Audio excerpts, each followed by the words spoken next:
Alright, today we're going to actually be cleaning a Karastan small 3 by 4 foot 5 rug. So this type of cleaning process is usable on anything that might be an exotic fabric, wool.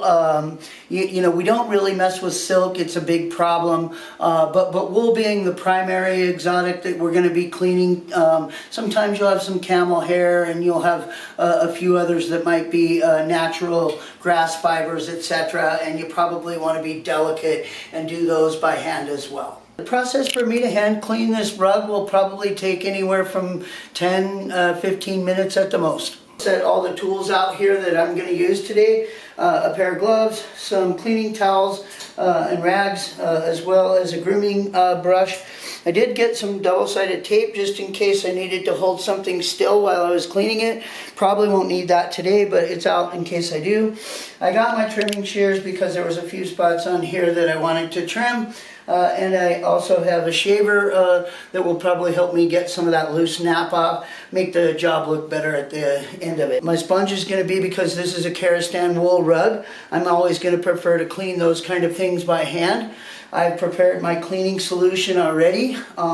Inside of this bucket I have a little less than a gallon of solution that has been made up and mixed with some disinfectant. So that's going to help me to get the rug clean, and any odors or bacteria that might be in it will be taken care of today. And the last thing is my spotter. Put a little pre-treatment on there before I actually clean it. And after I've pre-treated the rug, then I'll proceed with my hand cleaning. So I'm going to actually start by vacuuming the back of this rug. And by vacuuming the back, some of the vibrations are going to push some of the trapped silt and dirt that's in it up to the top of the front of the rug. So when I actually get to the front of it, I'll be able to get much more dirt out, and I might do this twice. I'm going to start using with a clean vacuum so that I'm not obviously bringing anybody else's dirt onto this client's rug. And I'm going to take my time and vacuum it slow. And you can see that the tag is a little loose, and I probably want to kind of go around it a little bit because I don't really want to take it the rest of the way off. Is obviously the side that does not get walked on. So now I'm going to flip the rug over. I'm going to use a grooming tool. It's called a Nylon pile lifter. It's a rake designed for loosening trapped dust and dirt. So I'm going to go from this side first. I'm going to loosen up any of those trapped particles that might be stuck in the carpet. I'll flip around and do it from the other side as well. That will allow my vacuuming to be more efficient. So now that I've loosened that up, I'm going to vacuum the other side.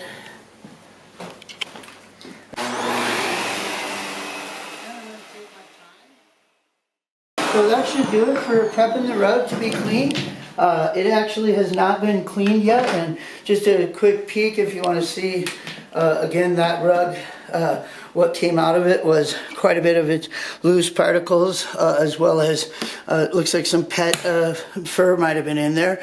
And down at the bottom there's quite a bit of dust and silt. I'm a little skeptical to open it all the way, but you can see that in there. So now I'm going to do a contractor facing piece of information. This is some information that if you are a contractor working with Be Green, you can have some special tools that will help you to be more efficient and be able to do extra services on this rug that wouldn't be included in the normal cleaning. This particular rug looks like it's housed by a pet, probably a cat by the way it's kind of scratched up. And some of the nap has been a little bit pulled loose. So I'm actually going to go over it. There are two ways to do it. One is with a shaver, and the other is you can use a special pair of scissors that you can purchase at something like Joann's Fabrics or even a carpet supply store. They have special scissors to trim this stuff down and keep it looking good. But you can charge an extra, $25 to $50 on a rug like this if you do trim it up and get it looking good. I'm actually going to do a lot of it by hand because it'll go a lot faster, and I am not going to be able to make this rug new or anything like that, but I am going to be able to trim it up and make its appearance a whole lot better than it was. So I'm going to just kind of search out those high spots of yarn where, you know, I can see them just kind of frayed and sticking up, and I'll cut back the majority of them. Again, you can see you know, I'm gonna continue to just take my time and look for these areas where it is sticking up a little bit, so, and I can push down a little and, you know, keep those scissors going. So you can get this at Joann Fabric, and now that I've cut a lot of that off, I think I will use it, but not until I've vacuumed. It's really great for trimming back just small amounts. What is it? It's a shaver. This particular one is a Conair brand, and it has variable heights on it, so you can set it to a longer rug or a shorter rug, just depending on what you're actually shaving. So yeah, it'll be more efficient after I've gotten the big stuff off. Once I vacuum a little bit, then I'll go back and be able to get a little more off of there. These scissors are specifically made for this. You can see the big flat portion on them, which doesn't allow the scissors to sink in, because you wouldn't want to take a big chunk out of somebody's rug. So you do need to be very cautious and careful if you choose to offer this kind of a service and charge extra for it. All right. Yeah, it looks much better. Yeah, I think I'm ready. I'm going to give it a good vacuuming here, and let's see how much is still left on there after I do that.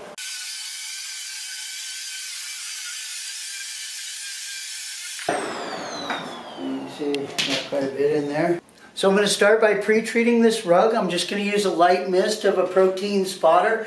That protein's going to loosen up any of the trapped dust and dirt that might be still stuck in the rug after I've prepared it. So you can see just a light mist is going down. I want to keep my eye on it so that I know that I'm not getting it too saturated. And then I'm going to use this small brush here to brush it in, just to make sure that it got down into those fibers. So I can feel my moisture on my hand there, so I know I've gotten a pretty good amount on there. And so yeah, I'm just brushing that in a little bit.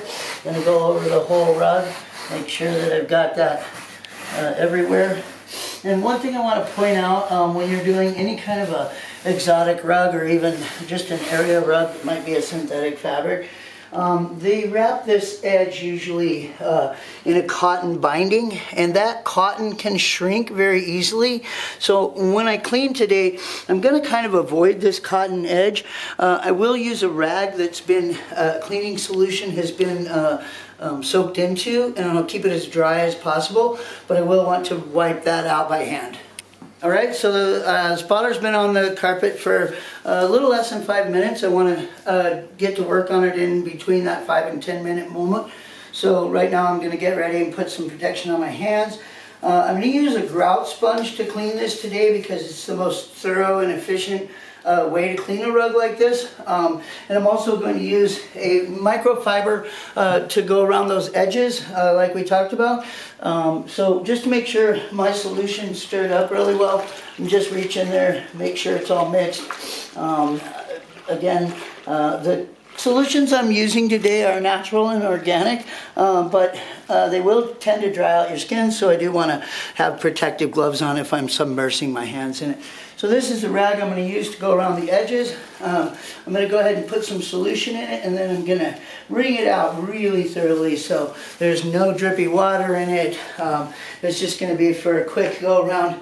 I'm always going to try to set my equipment onto a cloth or my own towel or something so I don't get somebody's floor wet. That helps. And so now with that rag, I'm just going to go around that edge just to make sure I've cleaned it and it won't curl from too much moisture.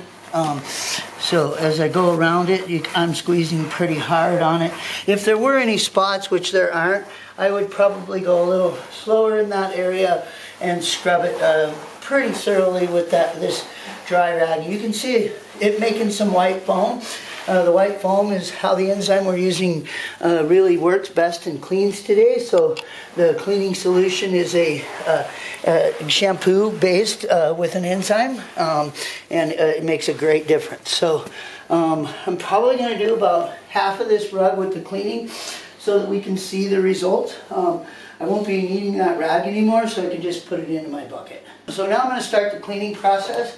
I'm going to put my sponge into the solution, and I'm going to wring it out so that really all that's left in it is foam.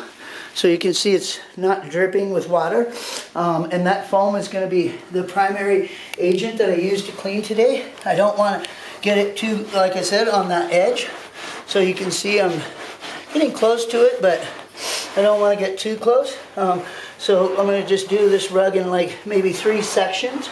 So right now you can see my foam building up on it, and I am squeezing the sponge a little bit so that the foam is coming out of that sponge.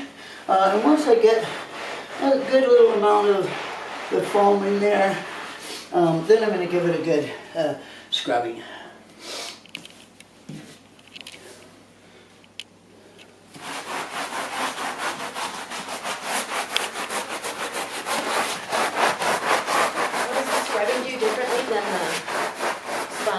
So the sponge applied my foam so that once the foam was down in there, now using the brush, I'm able to get that foam a little bit deeper so that I can do a really thorough deep cleaning on this today. So I'm just going to set that there. I'm going to use one of these that's pretty white. And then I'm going to wipe that out a little bit just to see what might happen. So you can see a little bit still is in there. Not much, but did get a little more probably residue from a pet lanolin that was probably trapped in there.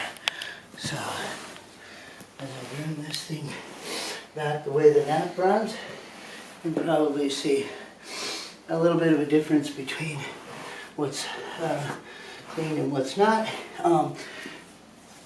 If you can come more of a top shot, you might be able to see that. This side still has some residue and oil in it. I can see it from here pretty easily. This will be dry in 1 hour to 2 hours. And you can see the whole process is going to take me just, 5 to 10 minutes to clean it. If this was a much larger rug, there's a special brush that most of the contractors have that's a little softer. And they actually could use their machine on this, especially if it's a Karastan. They're very well built rugs.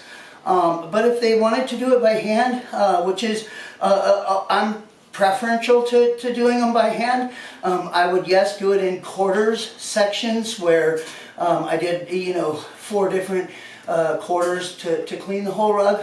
So yeah, could be done by hand. This rug could have been done with a machine as well, but the problem with it is it's so small, it's really hard to hold still, and it just moves so much, it's easier to do by hand. You can identify that it's a Karastan or a wool rug. There's a burn test, so you just pull a small piece of fiber out, just a tiny amount that's probably already loose. Light that with a lighter. If it turns to ash, it's a wool or hair of some type, which means it's under the exotic category. If it melts, it's a synthetic, and that will identify the difference in the two. Final grooming and resetting the nap, I'm going to remove any of the loose particles that might be left in there. I can, again, just take them out and toss them, suck them up into my vacuum, whatever's appropriate in that particular house. A little extra loose wool came out. Then I can just do my final grooming, and you can do that however your preferences are. But any of the rest of it came out, so I'll show you. But this rug is done and ready to go. So there you go. That's an all-natural, safe, and organic, natural process that's not only safe for me as a technician, but for your pet that might be getting back on this rug, or you as a consumer. So it's the Be Green way.